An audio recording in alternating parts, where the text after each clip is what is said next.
नमस्कार.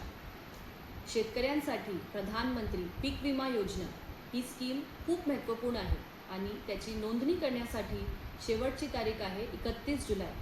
आपल्याकडे फक्त आता 2च दिवस शिल्लक आहे. म्हणून मी जालना जिल्ह्यातील सर्व शेतकरी बांधवांना, भगिनींना विनम्र आवाहन करते, आपली नोंदणी करून घ्या.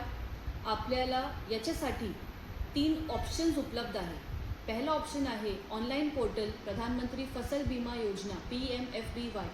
इथे जाऊन तुम्ही त्याची नोंद करू शकत आहे. दुसरं आहे आपल्याकडे जवळचे बँक केंद्राला ही सुविधा उपलब्ध आहे.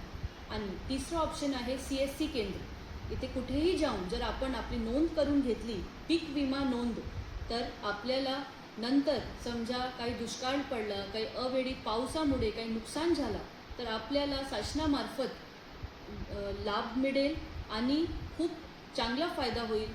तर मी आपल्याला सगळ्यांना परत आवाहन करते, थांबते. धन्यवाद.